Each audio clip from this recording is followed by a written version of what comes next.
What if RFID actually worked the way warehouse teams expect it to? Sonaria delivers RFID without friction with simple, operator-friendly workflows that drive fast business results. Warehouse workers want clear and intuitive user interfaces.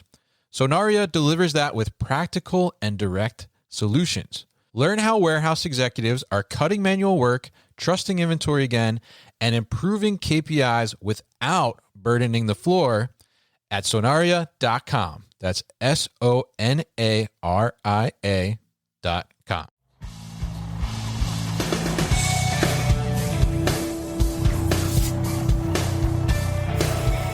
The New Warehouse Podcast, hosted by Kevin Lawton, is your source for insights and ideas from the distribution, transportation, and logistics industry.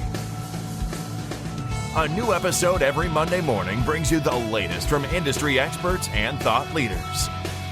And now, here's Kevin.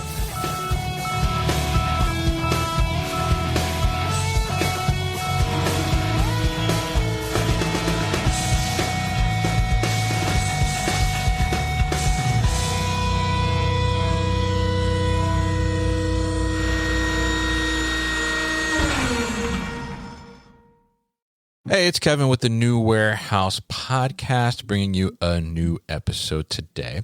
And on today's episode, I am going to be joined by David Stanton, and he is the CEO and co-founder at Reelables. And they are focused on producing labels that are going to allow you to track your freight and your packages, your cargo, everything much better throughout the supply chain. And we're always looking for better tracking solutions and more visibility too, which we'll talk a little bit about. So really excited to hear about how they're doing this and how they're bringing this to the market at scale as well. And really looking forward to diving into what Reelables is all about with David today. So David, welcome to the show. How are you?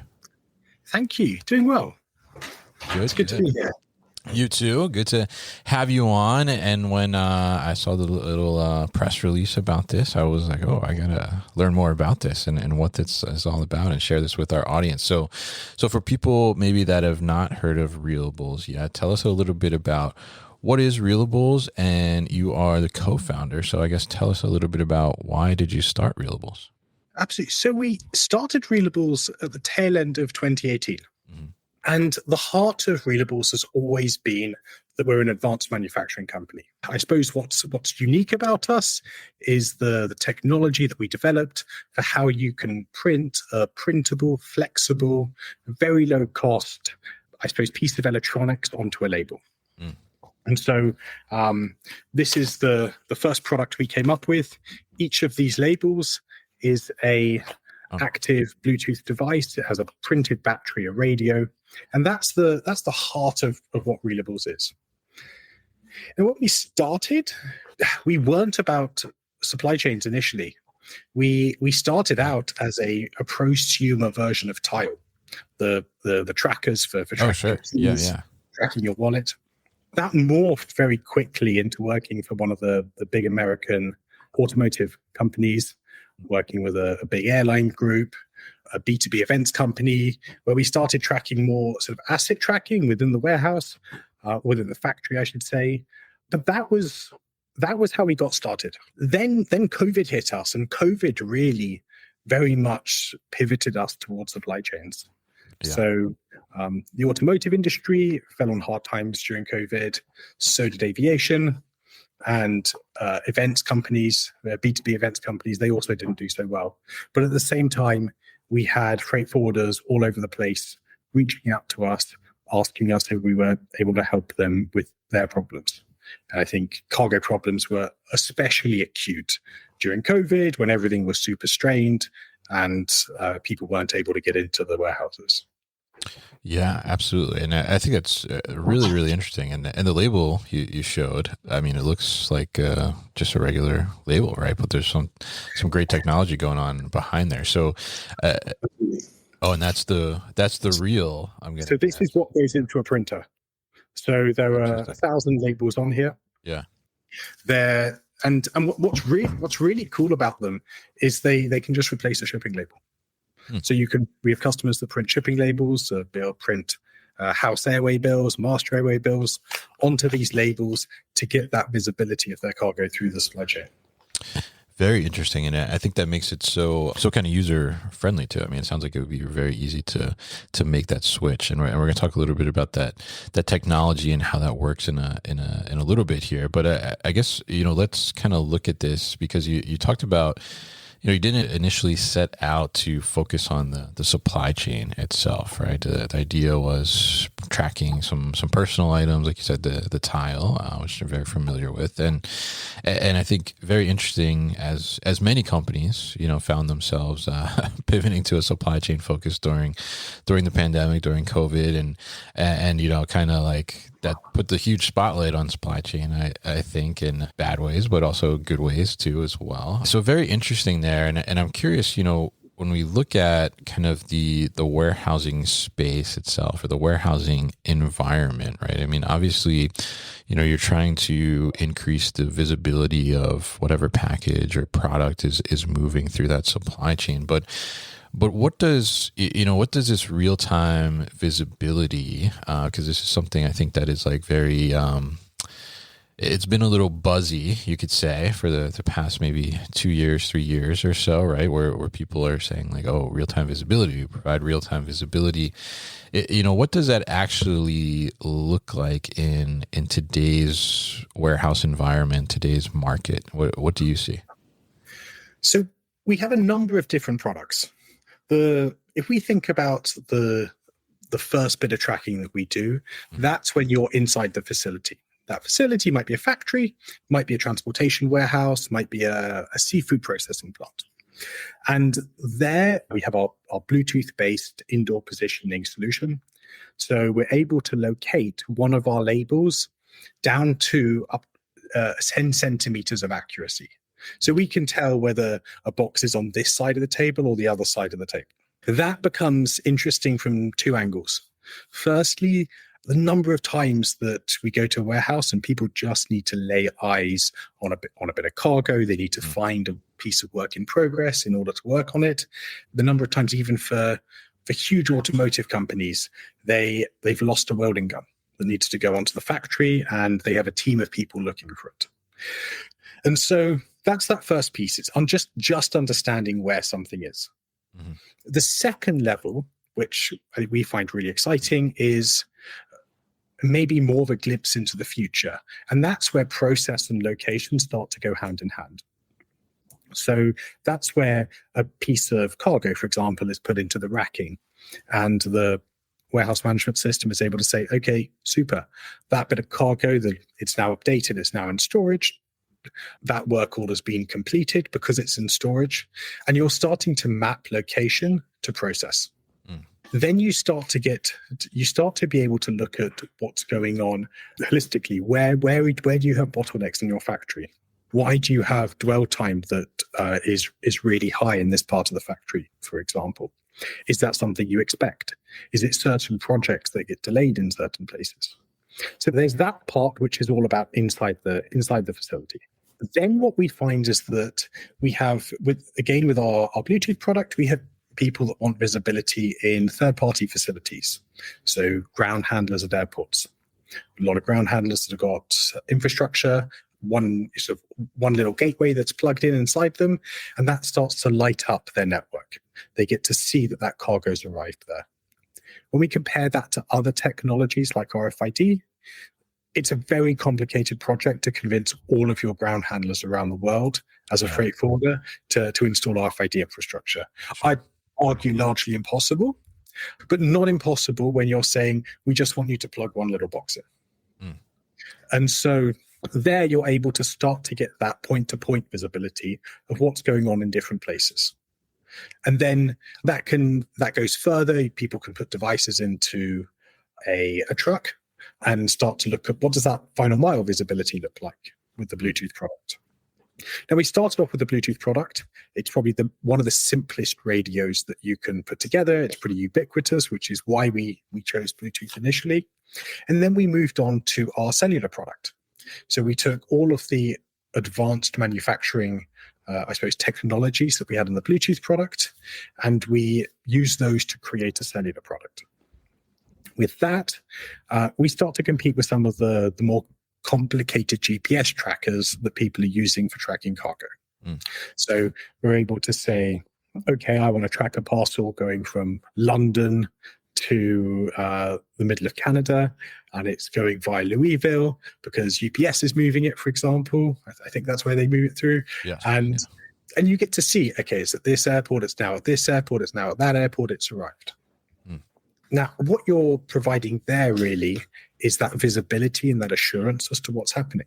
So you're saying, I know for us, we had a shipment from the US not too long ago that was being sent by one of the parcel courier companies. Okay. And I think to this day, it still says it's going to be delivered tomorrow. And how many tomorrows has it been? It's been months of tomorrows now. Yeah. But we were able to track it through to a facility that when we Googled it, it said that this is where this courier company sends lost or undeliverable parcels to be sold on eBay. Oh, interesting. And so we knew we were never going to get this parcel, and we should do something about that. Sure. Now, it was a $10 parcel, so really the value of it was inconsequential. The not being able to do work because of it was a big deal to us. And we see that with lots of customers. There are lots of customers that say, I just want visibility because if something goes wrong, I have the power to do something about it. I can see when things aren't going wrong. And then we have the customers that want to go and they want to, something's been stolen, for example, or a distributor is selling outside of their jurisdiction, or they're selling a product designated for the third world, and it's being sold by a distributor in the first world, and they want to go and collect it, and they want a recovery exercise. So we support that as well. Very interesting, and interesting. Interesting that example that you gave of what you experienced in real time, I guess, and really interesting too to see, I guess, the different avenues that these packages or this freight can take, and how do we get visibility into that? What can we see, right? Because I think a lot of times, right, like if you didn't have that tracking, essentially, then we're able to figure out that it's in this facility where it's going to get resold to eBay sellers or something. You would just never know like where that was, right? It would just essentially be lost in the abyss almost of packages, right? And I think it's really interesting to get kind of that further visibility. So this is leveraging Bluetooth or cellular technology and not RFID that you mentioned here, right? So tell us a little bit about, because I think that there's so much discussion, or there seems like there was a ton of discussion around RFID a few years ago. Then it kind of died down a little bit because I think the cost was not quite effective for the mass market, right? But that seems to be coming back in. I'm seeing. So tell us, for people maybe that are not necessarily as familiar with the differences between the RFID or Bluetooth or cellular, like what are the pros and cons of both sides of the table here? Absolutely. So we think of active products and then passive products, which are RFID, but also include things like Bluetooth technologies now. Sure. The way I like to think of the passive technologies are that it's like you've got the most efficient barcode scanner in the world. So you've got a gate, you've got a tunnel, and everything going past, doesn't matter how fast they're going past, that barcode scanner is going to scan them. The way that I think about our technology is more that sort of every minute you're doing a full warehouse stock check. So, which is a little bit different. So you're not saying what went through this gate and at what time did it go through and some milestone, but rather you have this full bird's eye view of everything that's happened and everything that's happening at that point in time. Now, it is more expensive. There's more going on with an active device. There's a more complicated circuit. There's a battery. And so the price point is higher. Now, often where that comes into play, we have customers that use RFID, and for certain parts they use Bluetooth because RFID just doesn't work. Yeah. Either they'd have to change their process in such a way that they're not comfortable doing, or they don't think works for them. An example would be there's a company that wants to track large vehicles. And as they exit, all the smaller parts of the vehicles, they track with RFID, or many of them. But the larger vehicles, they can leave in so many different ways that the opening, the doors, if you like, the gates through which they can leave are very large. Mm-hmm. And so RFID doesn't reliably work. Okay. That's an example of one of the places it's harder. Also for cargo, one of the things that's beautiful about packages is they all go on a conveyor belt and you can do all sorts of things to packages. Mm-hmm. Cargo is much harder. And large cargo, funny sized cargo, it's often hard to get readers all around it. And so that's where Bluetooth, which is a much more flexible technology, comes into play. Line of sight, one of our Bluetooth labels, we can read it over 200 meters away, which really gives you that range. And by having that range, you get to do all sorts of different things. And then cellular technologies, they totally remove the need for any infrastructure. So that's when you can start to track outside of your facilities because you're leveraging Verizon or Vodafone's infrastructure in order to track. Interesting.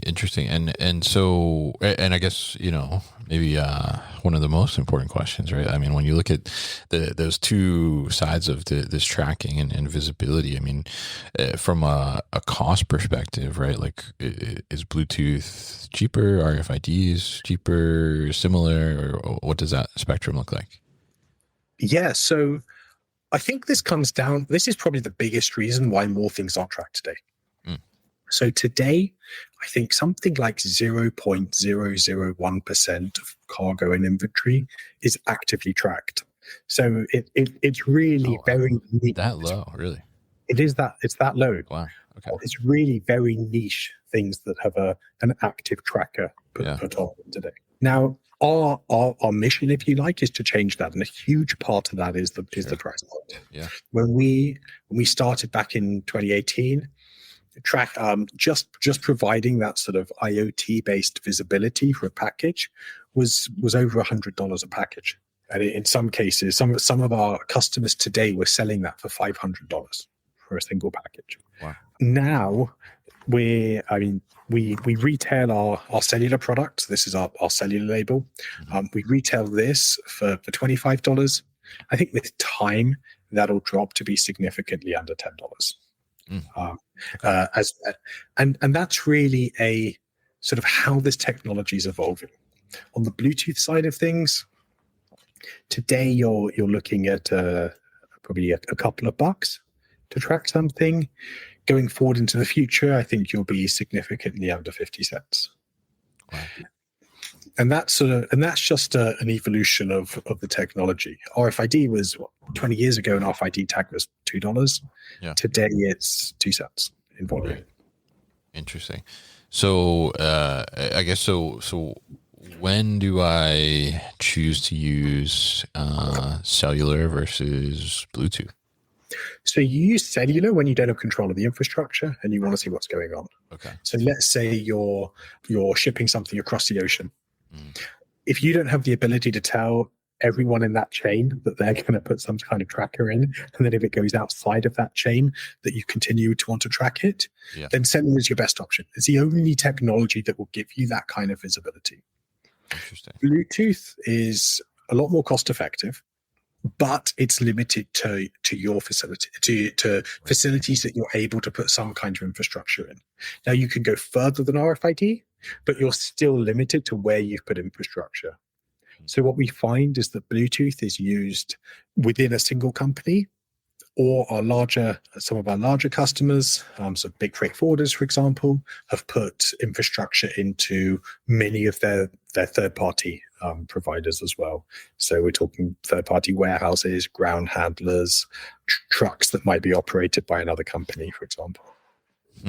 Interesting. Yeah.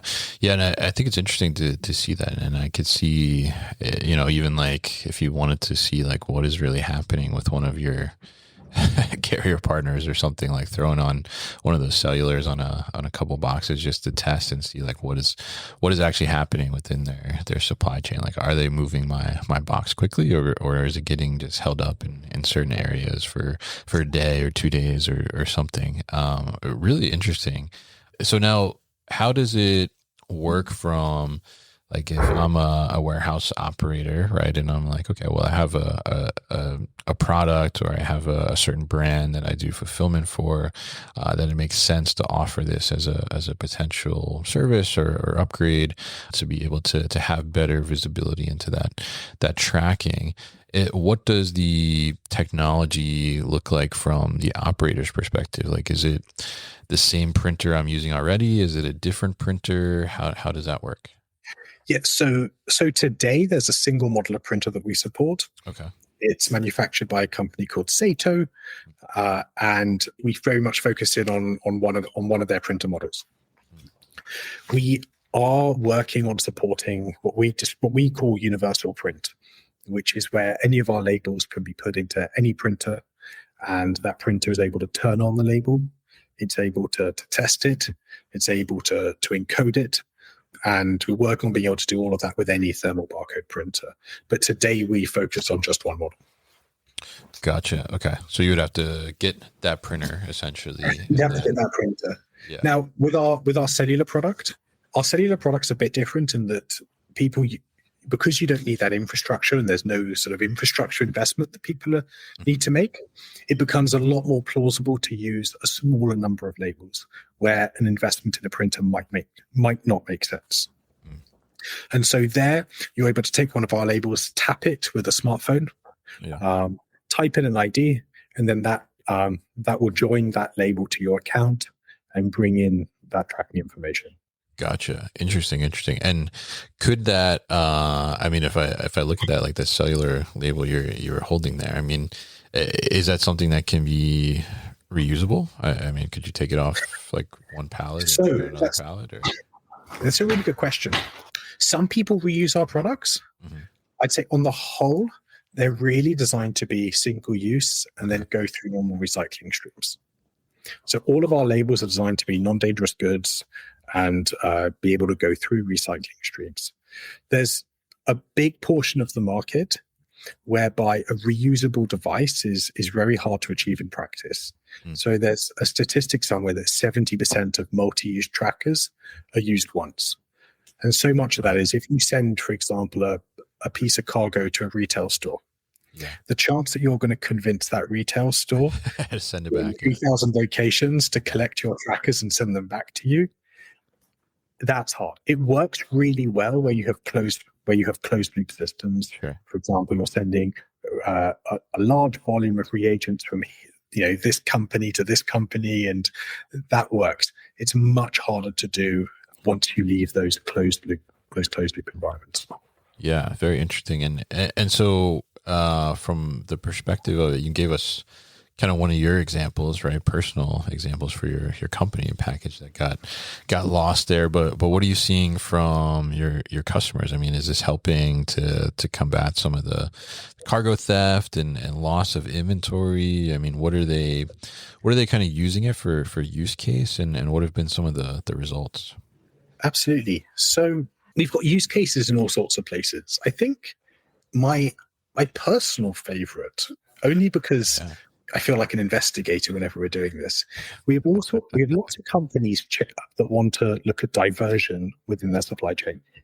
So you might be an alcohol distributor that has different distributors in different regions, and one distributor is selling into different regions. It's selling into a region that's not theirs. Now, for them, that creates a relationship nightmare in 6 months' time when it all gets to work, when someone works out that someone else is selling into their region and they have the exclusive license. Even worse if they find out that that other customer is able to sell the product for less because they're buying it for less because of the region they're buying in. And so being able to identify how that's happening is really interesting. And that's something you can also do with sampling. You don't need to label every box. You can label every so many boxes and see that that product's moved in that way. We have other examples where we have customers selling equipment for power grids. Yeah. And they sell at a big discount into the third world. But they've seen distributors where, or we've seen distributors where a product should be sold in the third world and has been priced accordingly, and then turns up somewhere in Europe a month later at the distributor's warehouse there. And that's a really interesting use case. We then have, I suppose, there's all the cold chain compliance, perishables, tracking the temperature of products over time. That's a really interesting and an important use case. Where it becomes really interesting is where you're able to then go down to a particular lot. You're not just tracking the truck, but you're tracking what's on the truck and able to organize things like recalls much more efficiently. Then we track a lot of technology products. So we're tracking technology products like smartphones, parts that go into all sorts of different servers, data center build outs and tracking the parts for those. I'd say it's a big mix of what we track. I think we track cars in parking lots with one of our partners in the Netherlands. Oh yeah. So it's there's a huge variety of things that we track. Where our sweet spot, if you like, generally is working with integrators. So in very large companies, often that company's their own integrator.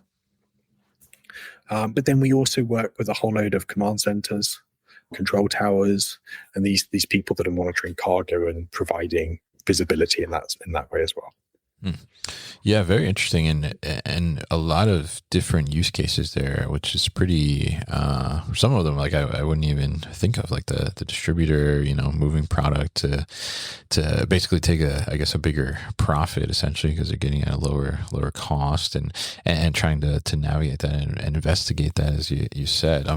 I'm curious if you see, like, inside the four walls of a warehouse, right? Sometimes, we have higher value items, but are maybe smaller items too, right? Which makes them kind of susceptible to people, throwing them in their pocket or putting them in their bag and taking them home with you with workers there. I mean, are you seeing anybody utilize this technology to try and reduce some of that, or try and get better visibility from product that might be, walking out the door? So with one of our customers, this is in conjunction with one of our, I suppose, value-added resellers. We are tracking one of the big fashion brands, all the product in their warehouses, sure, and looking for when stuff leaves the warehouse, when it shouldn't, and creating that alert as to what's going on. We also, with smartphones, we're able to do split detection. So often cargo tracking today is done at a shipment level. There's one tracker per shipment. Right. But a lot of theft, if you imagine a pallet of smartphones, sure, someone can steal a box of smartphones, and that's still an expensive loss. Oh yeah. And the tracker is on one of the pallets of that shipment. What we're able to do is put our Bluetooth tables onto all the boxes, and then every 2 minutes we're checking to see has anything split from that shipment. So we're able to say, is the whole shipment together? And this is applicable to theft, but it's also applicable to cross-dock operations, where a shipment comes off one truck, needs to go onto another truck, and a lot of the problems that one of the pieces of that shipment gets left behind, for example. Yeah, interesting, and I could see that being super effective in that, because it is difficult sometimes, right? I mean, especially you got a huge facility, you got 100 plus employees, maybe more, right? A couple hundred. Like, how do you keep track of that, and how do you get visibility into that, especially if you're dealing with like some smaller items that are easier to conceal and things like that? I think that's a great way to do that. So very interesting to learn about Reelables from you, David, and the technology that you've been building now since 2018. I think really effective on the tracking and that real time visibility, like you talked about. But obviously, it sounds like there's a huge opportunity in the the market to scale this further and get more visibility and like you said, over time, get the cost down as it kind of scales as well. So you just raised your Series A at $10.4 million. So congratulations on that. But what does that do for Reelables, and how can we see that impact the growth of Reelables and what's next? So really for us, it's a growth round. We're using that money to increase our manufacturing capacity to 100 million smart labels a year. So that's really what the funds are going towards. We are also increasing the size of our team. So we're doing a lot of hiring at the moment. But yeah, really it's all about that manufacturing scale up. I think from month 3 of Reelables starting, we've been in allocation. Okay. And we would love that. It's a great problem to have. We'd also love to be in a place where that wasn't the case. And we were able to, we didn't have to tell people that they were going to have to wait to start with us. Yeah. That'd be great to fulfill on demand, right? To be able to make that happen. So really interesting to learn about this today, David, and looking forward to seeing how the technology continues to evolve and hopefully, becomes more widespread as well. So we can get better visibility into what's actually going on with our packages and things like that. And I think even for the consumer at the end of the day, I think it'd be really interesting for them to understand what exactly happens with that package before it gets to your porch, right? It's not just like a snap of the fingers and it's there. So really interesting what you're building, and looking forward to learning more from you in the future. So if people want to learn more about Reelables or get in touch and maybe see if the technology is a good fit for them, what's the best way to do that? The best way is to go to our website, reelables.com. Fill in the contact form, and that goes to myself and the team. We'll get back to you straight away. All right, fantastic. And we'll definitely put all that information at thenewwarehouse.com as well as in the show notes. So, David, thank you once again for your time on the show today.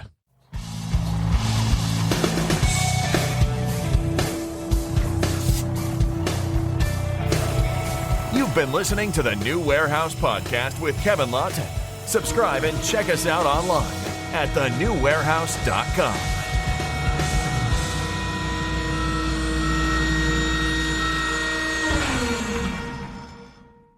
Enjoyed this episode? Make sure you are subscribed to the podcast, and for more content from the New Warehouse, find us on LinkedIn and YouTube. Links to subscribe can be found in the show notes, and for everything The New Warehouse, head to thenewwarehouse.com.